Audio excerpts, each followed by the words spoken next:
이런 과정 중에 전세 사기 당한 그 사람들이 지금 어마어마한 숫자들이 지금 드러나고 있죠. 전세 사기 총액 금액도 수십조 원에 지금 현재 달하고 있는 상황이라고 하는데 지금 여권은 이와 관련된 아무런 대책을 내놓고 있질 않습니다. 그도 그럴 것이 지들이 이거를 사실상 방조했거든요.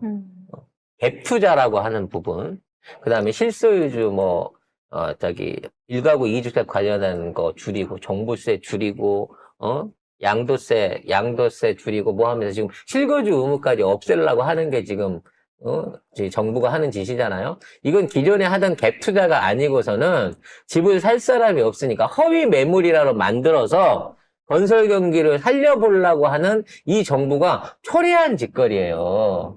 결국 1억에 집 사서 5천에 전세 주고 또 빚으로 5천 얻어가지고 또 1억 집 사는 이런 식으로 건설 경기를 기형적으로 만들어냈던 부동산 투기범들이 이제 실수요자들이 구매를 안 하고 가격을 팔라고 해도 매물이 안 일어나고 더 이상 전세나 이런 부분에 있어서의 이동, 그러니까 옛날처럼 지역 이동이라든지 이사가 거의 줄어버린 상황이 생기게 되다 보니까 결국은 고금리의 빚을 못 이겨가지고 펑펑 터지면서 결국 집을 던지는 순간 전세 세입자들이 갖고 있는 전세금이 깡통이 돼버리는 현상이 자꾸 일어나고 있단 말이야. 그래서 문재인 정부가 50% 이상을 절대 대출을 못하게 해준 이유가 그거야.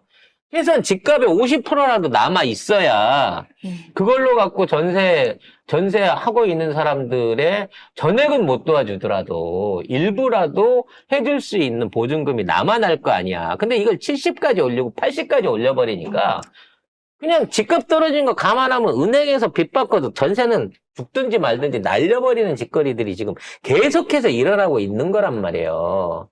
근데 이거를 처리를 안 하려고 하니까 결국은 야당이 단독으로 이거를 처리를 했습니다. 네, 민주당과 정의당이 어제 국회 국토위 전체회의에서 전세 사기 특별법 개정안을 의결했습니다.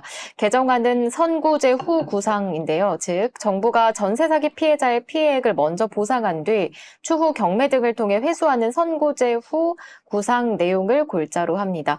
그런데 국짐은 의회에 폭거라며 강하게 반발했고요. 안건조정위원회 의원 명단도 제출하지 않았고 전체 회의에도 참석하지 않았습니다. 이러면 실거래 줄어버리거든요. 내가 집 살 사람도 이제 경매 나오는데 새 집을 왜 사요? 지금 이렇게 해서 나올 가구가 몇만 가구가 쏟아질 텐데 굳이 내가 비싼 돈 주고 집을 왜 삽니까? 그럼 사기당한 사람 이 겨울에 나앉으라고? 나앉든지 말든지 모르겠어. 나한테지 말든지야 얘네들은. 그리고 어차피 경매를 통해 갖고 그걸 한다고 하더라도 현행법으로는 선설정이 돼 있는 은행이라든지 금융기관에 있는 돈부터 먼저 처리를 하게 되기 때문에 사실상 이거는 회수할 방법이 없는 지원금이 될 가능성이 높아요. 즉 전세 자금만 추가로 빌려주는 꼴입니다. 진짜. 문제는 이 재원이 30조에서 40조가 들어갈 건데 이 돈을 기재부가 내놓겠냐는 거지. 진짜, 이런 말 좀 그렇지만, 행정은 민주당이 훨씬 잘하잖아요. 이거 모든 걸 다 민주당이 정권을 잡았을 때 훨씬 잘하잖아요. 내 삶하고 직결된 문제인데, 진짜, 그런 차원에서라도 민주당 찍었어야 되는 거 아니야? 정말 좀 이해가 안 돼.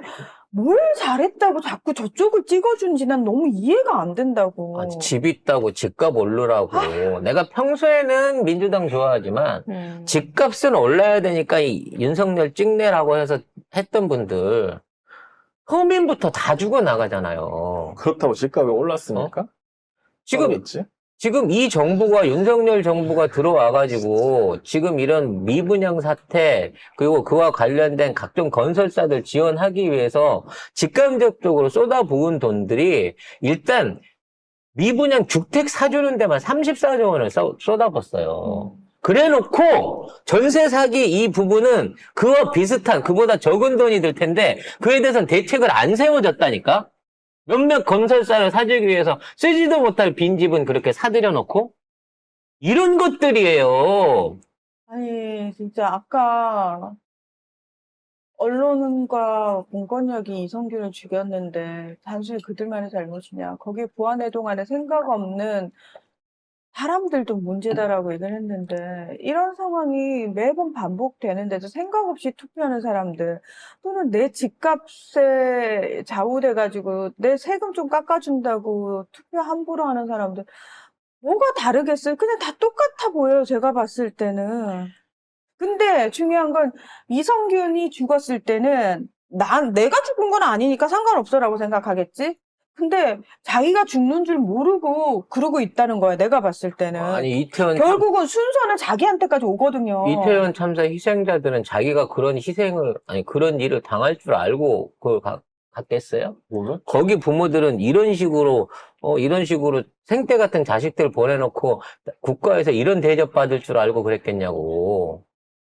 도대체 이 나라와 이 정부는 누구를 위한 정부냐고. 아니, 그러니까 토건족과 사람들도 생각을 하고 살아야 된다. 아우, 답답해. 진짜 미쳐버리겠네, 아주 그냥. 이 토건족과 기득권 세력을 위한 검사들을 위한 국가예요. 지금 이 국가는 군사 정권 때도 이렇게까지는 안 했다고.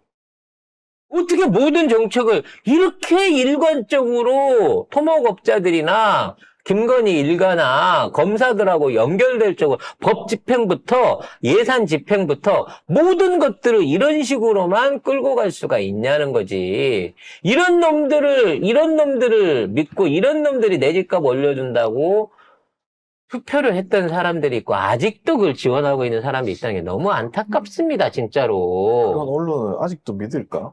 그리고 맨날 속아놓고? 지금 어렵게 야당이 구제를 해주자라고 이 특별법을 의결을 했는데 이거 윤석열이 거부권 쓰면 또 날아가는 거예요. 그리고 또 이때까지 뭐 농민들 관련한 거, 간호사들 관련한 거, 뭐 다 거부했. 노란봉투법 다 거부했잖아. 나 이것도 결과적으로 토목업자들 배후 조정 받고 있는 윤석열이기 때문에 이것도 거부권 쓴다고 봐요.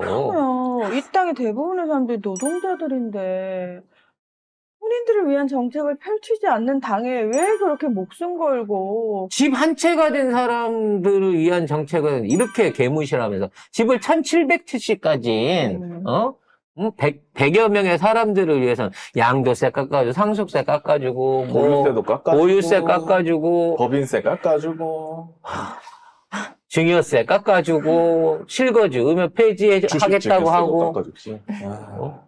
아니 도대체 뭐 50억 미만까지 그냥 준다는데 아니 50억을 주식을 투자할 수 있는 사람이 대한민국 몇 명이나 된다고 그거를 깎아주고 이게 주식시장 활성화를 위한 일이래.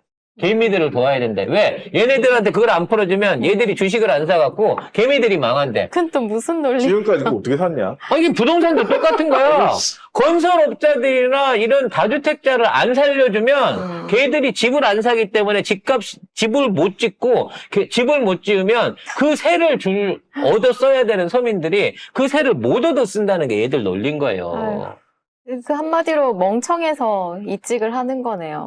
모르니까. 정말 아니, 알아도 모른 척 한다는 거야. 아니 난 그게 너무 신기해. 아는 알아도 애들은 모른 척해. 알아도 모른 척 하는 게 아니라 진짜 못돼 처먹은 거라고 난 생각해. 이기적이고.